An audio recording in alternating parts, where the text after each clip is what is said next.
1000 días. Así de largo ha durado la brutal invasión de Rusia a Ucrania. 1000 días en una guerra que se suponía que duraría solo 3, y Rusia se encuentra en caída libre. Ucrania, inesperadamente, ha revertido la situación, no solo resistiendo, sino devastando al ejército ruso.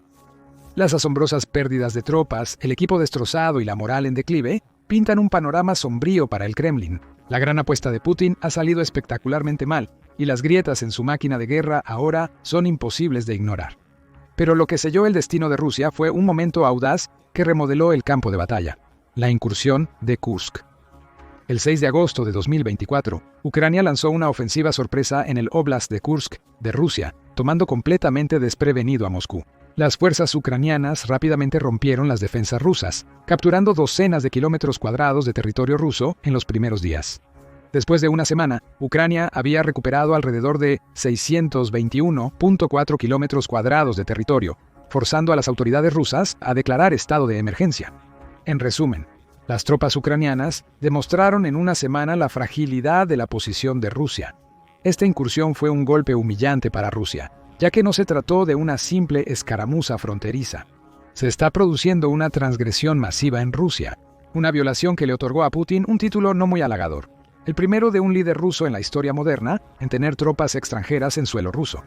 Las tropas ucranianas no solo han defendido su territorio, sino que también han infligido graves daños a la infraestructura militar rusa.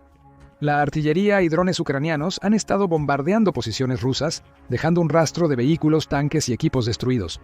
Pero eso ni siquiera es la peor parte. Miles de soldados rusos también han sido enviados a una tumba temprana, con cada día reclamando más de las ya tensas fuerzas del país.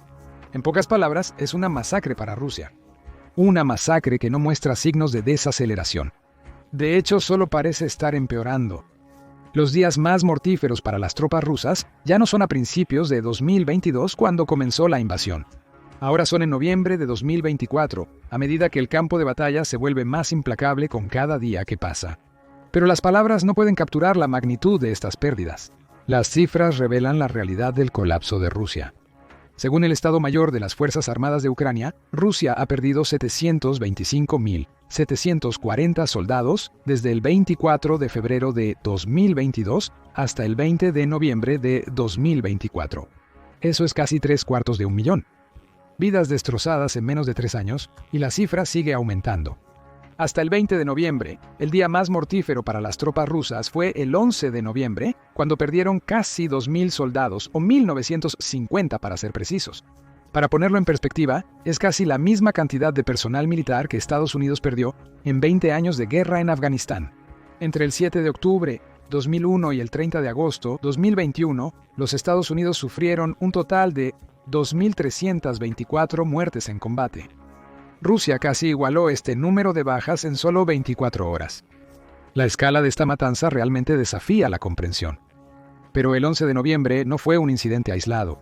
El récord que se rompió ese día se estableció el día anterior, el 10 de noviembre, que también se informó como el día más mortal de Rusia desde el inicio de la invasión, con 1.770 pérdidas.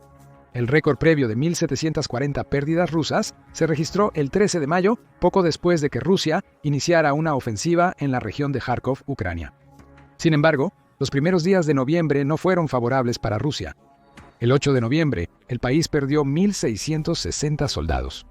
El 4 de noviembre fueron 1.260. El 1 de noviembre se cobró 1.270. Octubre, antes el mes más letal para Rusia, registró 41.980 bajas, un promedio de unos 1.350 por día. No obstante, noviembre se encamina a rebasar ese triste récord, con los días recientes registrando más de 1.500 muertes diarias. 19 de noviembre, 1.690, 18 de noviembre, 1.610, 17 de noviembre, 1.560, 16 de noviembre, 1.640, 15 de noviembre, 1.650, 14 de noviembre, 1.520, 13 de noviembre, 1.690, 12 de noviembre, 1.770. Esta devastación ha llevado a muchos a calificar lo que está sucediendo en Kursk como nada menos que una masacre. Los videos que circulan en línea muestran cientos de vehículos rusos destruidos, algunos con tropas aún dentro, destacando la absoluta futilidad de los repetidos asaltos de Moscú. Rusia no sería Rusia si no intentara manipular la situación a su favor. Soldados rusos también han publicado videos y fotos de sus victorias en el frente de Kursk.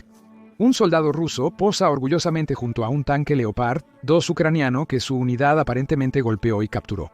Dado que los tanques Leopard 2 son altamente avanzados y escasos en el arsenal de Ucrania, esto fue un gran logro, ¿no? Bueno, no exactamente. Al examinarlo más de cerca, resultó que este tanque no era más que un señuelo. Un señuelo elaborado, pero un señuelo al fin. Esta extraña muestra de desesperación resume perfectamente el contraste entre la propaganda de Rusia y la realidad en el terreno. Este contraste es tan significativo que han arrestado a comandantes rusos por exagerar las ganancias en el campo de batalla, según informes. Según informes recientes, estos arrestos se derivan de la creciente frustración de Moscú con la brecha entre las victorias brillantes retratadas en los medios estatales y las pérdidas catastróficas que se están sufriendo en Kursk. En un giro impactante, varios oficiales de nivel medio y superior fueron acusados de fabricar informes para complacer a sus superiores, exagerando las ganancias territoriales e inflando las pérdidas ucranianas. Estas afirmaciones falsas buscaban proteger a los comandantes de críticas y acciones disciplinarias.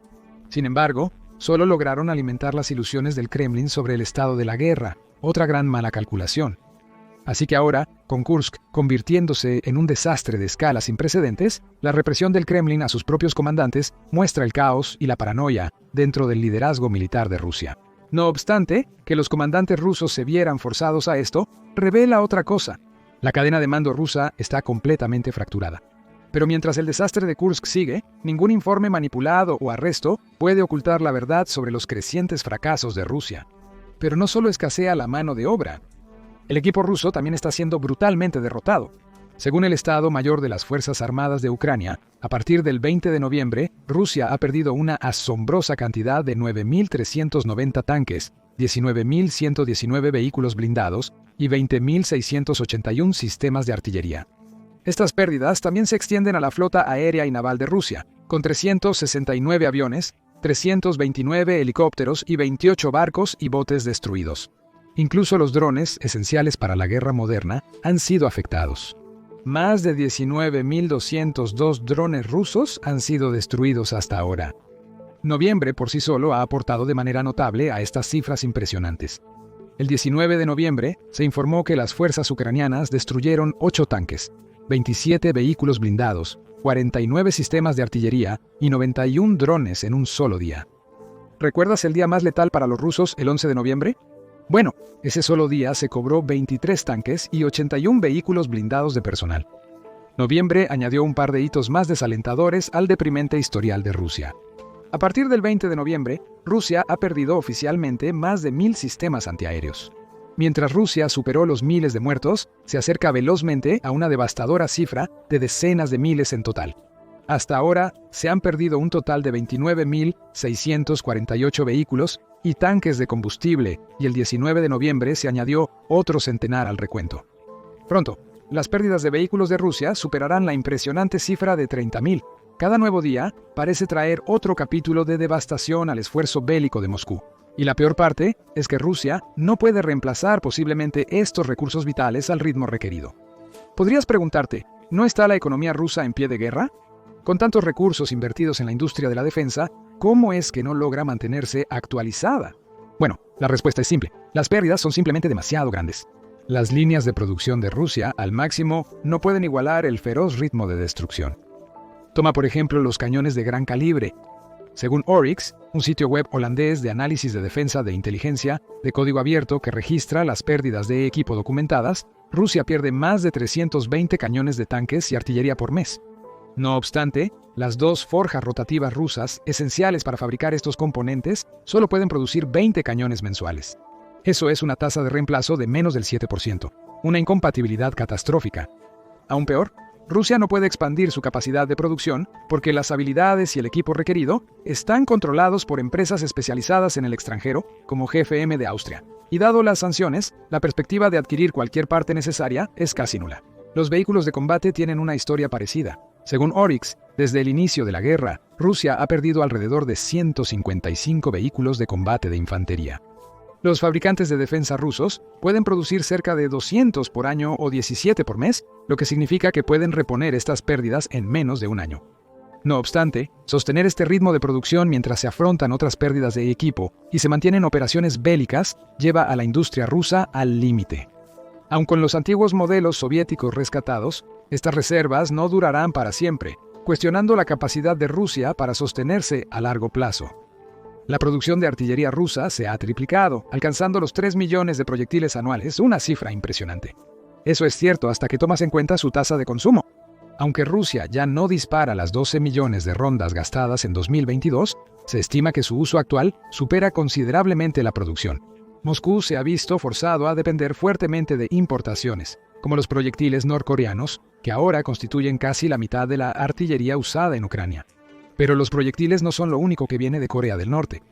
Además de artillería, Corea del Norte ha suministrado sistemas de cohetes y artillería de largo alcance, incluyendo 50 obuses autopropulsados M-1989 de 170 milímetros de fabricación nacional y 20 sistemas de cohetes de lanzamiento múltiple mejorados de 240 milímetros. Estas contribuciones marcan una profundización de la asociación militar entre Moscú y Pyongyang, una que muestra cuán destruidas están las capacidades de defensa de Rusia. Sin embargo, lo más controvertido no fueron las contribuciones de Corea del Norte al Departamento de Equipamiento. Tropas norcoreanas también han llegado a Rusia. A inicios de noviembre, Pyongyang desplegó cerca de 11.000 soldados para apoyar a Rusia en el Oblast de Kursk. Informes sugieren que este número podría aumentar en las próximas semanas. Divididas en unidades de asalto y apoyo, estas fuerzas norcoreanas ahora son fundamentales para la estrategia de Rusia en la región. No obstante, estas tropas afrontan vulnerabilidades considerables. Están mal entrenados y equipados, sin experiencia en batalla y ni siquiera entienden el idioma local. Por eso, muchos expertos militares los han etiquetado como mera carne de cañón para los rusos. Ciertamente, su participación revela la magnitud de las pérdidas de personal de Moscú. Es obvio que Putin está intentando desesperadamente tapar los huecos, ya que los esfuerzos de reclutamiento y conscripción internos de Rusia no logran sostener la guerra. Esto hace que la creciente cooperación entre Rusia y Corea del Norte, lejos del triunfo que los propagandistas de Putin podrían afirmar, no, esta asociación huele a desesperación. Moscú ha recurrido a una de las pocas naciones dispuestas a desafiar abiertamente las sanciones ante las altas tasas de desgaste en el campo de batalla que no puede igualar y una economía tambaleante bajo el peso de la guerra. Respecto a la economía rusa, se dice por doquier que ha colapsado, al igual que los esfuerzos de Putin en Ucrania. En teoría, esta economía podría parecer sólida. El Producto Interno Bruto de Rusia está creciendo. El desempleo ha alcanzado un mínimo histórico del 2.4% y los salarios se han disparado. Pero esta imagen optimista oculta graves problemas estructurales, impulsados por el llamado keynesianismo militar, un impulso económico insostenible alimentado por la guerra. Solo la industria de la defensa ha absorbido a 500.000 trabajadores, mientras que las Fuerzas Armadas requieren 30.000 nuevos reclutas cada mes para reemplazar las bajas. El mercado laboral está tan tensionado que las empresas de defensa han tenido que aumentar los salarios 5 veces, empujando la inflación al 8.68% a partir de octubre. Los aumentos salariales podrían atraer trabajadores, pero tienen un costo elevado. Otros sectores, esenciales para la economía civil, sufren de escasez aguda de mano de obra. Mientras tanto, los generosos bonos militares de Moscú han creado un agujero negro financiero que la economía civil no puede llenar. Quizás por eso el Kremlin ha recurrido a uno de sus movimientos más cínicos hasta ahora, reduciendo la compensación para los soldados heridos. En un decreto del 13 de noviembre, firmado por Putin, Rusia introdujo una escala móvil para los pagos por lesiones, reduciendo lo que una vez fue un pago fijo de aproximadamente $30.000 por cualquier lesión a una cantidad drásticamente reducida, basada en la gravedad de las heridas. En el nuevo sistema, solo los soldados con las lesiones más graves, clasificadas como Sección 1, que incluyen daño severo en la columna vertebral, trauma cerebral o daño a órganos que amenaza la vida, recibirán los $30.000 completos o 3 millones de rublos. Para lesiones menos graves, pero aún incapacitantes, como conmociones cerebrales o heridas de bala sin afectar órganos, el pago se reduce a 1 millón de rublos o $10.000. Para lesiones menores, los soldados recibirán solo 100.000 rublos, alrededor de $1.000, apenas suficiente para tratamiento médico básico. Esta medida de reducción de costos es una flagrante traición a los soldados que ya han pagado un precio inmenso por la guerra de Putin. A los soldados con fracturas u otras lesiones que pueden tener impactos duraderos en sus vidas, ahora se les trata como si su sufrimiento no importara. Lo que una vez fue un gesto de reconocimiento por las dificultades de la guerra, ahora es una fórmula fría y calculada. Pero el verdadero impacto se siente al considerar la situación financiera en Rusia. Con la creciente tasa de inflación del 8% al 8.6%, incluso los 100.000 rublos por lesiones menores perderán rápidamente su valor. Esto implica que los soldados no recibirán atención ni a corto ni a largo plazo. Para muchos, esto es un doloroso recordatorio de que se les ve como simples recursos prescindibles. Para Rusia, este movimiento mezquino era la única opción viable debido a los costos de la guerra que se dispararon fuera de control. Un análisis de 2024 estimó que solo los pagos por bajas podrían ascender a 2.3 billones de rublos, lo que equivale a 26.000 millones de dólares. Esto equivale al 6% del presupuesto nacional total. Ante esta hemorragia financiera, Moscú está eligiendo ahorrar rublos a expensas de las mismas personas a las que envió a luchar en su guerra. La situación empeora. El Kremlin reduce la compensación para las tropas heridas, pero sigue invirtiendo en bonificaciones militares. Los generosos bonos de firma están agotando recursos que podrían usarse para ayudar a los heridos en servicio. Básicamente, Putin está enviando un mensaje claro a su gente. Te ofrecen un buen pago para unirte, pero al irte estarás solo. Eso si logras irte. Considerando esto, no sorprende que la moral haya tocado fondo entre los rusos. Pero, como era de esperar, a Putin no le importa. Se ha ordenado la reconquista de Kursk a toda costa. Existe una fecha límite para recuperar el control total sobre la región, el 1 de febrero de 2025. Esto ocurrirá menos de 2 semanas después de la esperada toma de posesión del recién reelegido presidente de Estados Unidos, Donald Trump. Aunque se informó que la fecha límite se fijó antes de la reelección de Trump, el momento resulta peculiar. Sin tener en cuenta la vida de sus soldados, Putin está lanzando sus fuerzas hacia adelante con la misma imprudencia que al inicio de la guerra. Columna tras columna de vehículos rusos avanzan, cargando de frente contra las posiciones defensivas preparadas de Ucrania, a pesar de las significativas pérdidas y reveses estratégicos. Entonces, ¿por qué la prisa? Bueno, Putin claramente está tratando de obtener la mayor cantidad de ventaja negociadora posible, antes de cualquier posible gesto diplomático hacia el nuevo presidente de los Estados Unidos, Osis. Al recuperar este territorio, podrá presentar una especie de victoria a Trump, o al menos una fuerte posición negociadora para asegurar un acuerdo que podría ser visto como una victoria para Moscú. Pero como ya has escuchado, este esfuerzo total no está yendo exactamente según el plan. Y ahora, mientras el presidente Joe Biden aún está en el cargo, Estados Unidos ha lanzado una gran llave inglesa a los planes de Rusia. Ha aprobado que Ucrania use misiles de largo alcance provistos por Estados Unidos en territorio ruso. Esta decisión marca un cambio monumental en la dinámica de la guerra ruso-ucraniana. La decisión de Biden del 17 de noviembre llegó tras meses de súplicas ucranianas por armas más potentes para atacar infraestructura y objetivos militares rusos más allá del frente. Inicialmente, Estados Unidos se negó a proporcionar dichas armas por temor a escalar el conflicto. Sin embargo, las acciones provocativas de Moscú, especialmente el despliegue de soldados norcoreanos entre las 50.000 tropas en Kursk, finalmente provocaron un cambio en la postura de Washington.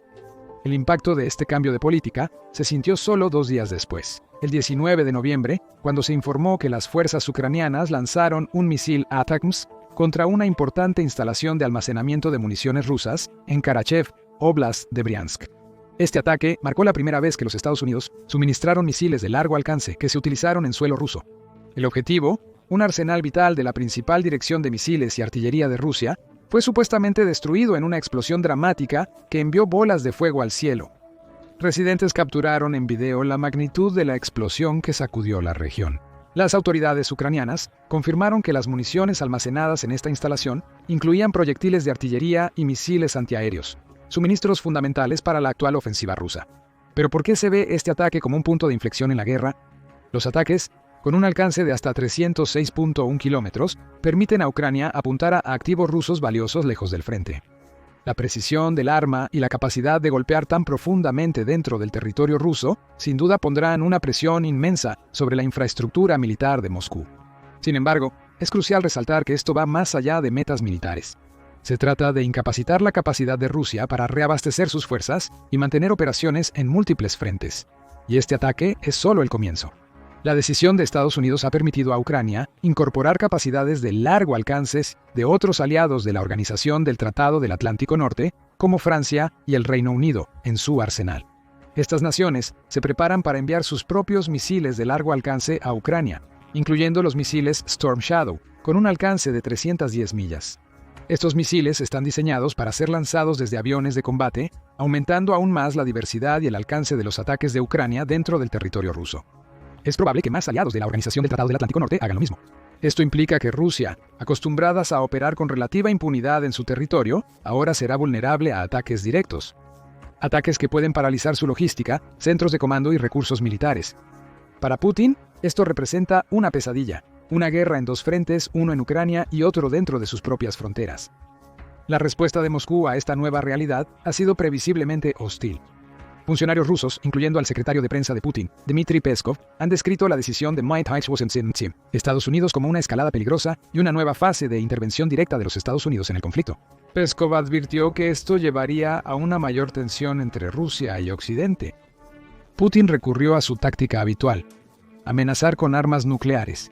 Esta vez, redujo drásticamente el umbral de Rusia para usar armas nucleares. La doctrina nuclear rusa antes permitía usar armas nucleares solo en caso de un ataque nuclear o un ataque convencional que amenazara la supervivencia del Estado. La nueva doctrina establece que Rusia podría responder con armas nucleares a cualquier amenaza crítica a su soberanía e integridad territorial, incluso si proviene de un ataque convencional. Esto incluye situaciones en las que se ataca a Bielorrusia, aliado de Rusia, o si una potencia no nuclear, apoyada por un Estado con armas nucleares, participa en actos bélicos contra Rusia. En esencia, cualquier ataque de un miembro o con apoyo de la Organización del Tratado del Atlántico Norte se consideraría un ataque contra Rusia, lo que podría desencadenar el uso de armas nucleares. La fecha de este decreto no es coincidencia. Putin deseaba aclarar que considera la decisión de Biden como una amenaza directa a la seguridad rusa. El Kremlin ha advertido que si la Organización del Tratado del Atlántico Norte proporciona a Ucrania armas capaces de alcanzar territorio ruso, consideraría su participación en el conflicto como directa. En respuesta, Rusia no dudaría en escalar la situación. Sin embargo, estas amenazas repetidas siempre han sido solo eso, amenazas. Las palabras de Putin son solo otro intento desesperado de recuperar control sobre una situación que cada vez se le escapa más de las manos. A menos que se utilicen armas nucleares, Rusia está acabada tal como está. Está perdiendo tropas, equipo y dinero a un ritmo sin precedentes. Ahora, con Ucrania capaz de realizar ataques a larga distancia, también perderá territorio e infraestructura. En resumen, es el fin del juego. ¿Pero qué piensas? ¿Realmente ha terminado Rusia? ¿O encontrará un modo de revertir la situación? ¿Continuará Occidente brindando el apoyo requerido a Ucrania? ¿O los cambios recientes en el liderazgo estadounidense empezarán a quebrar la coalición? Comparte tus pensamientos en la sección de comentarios.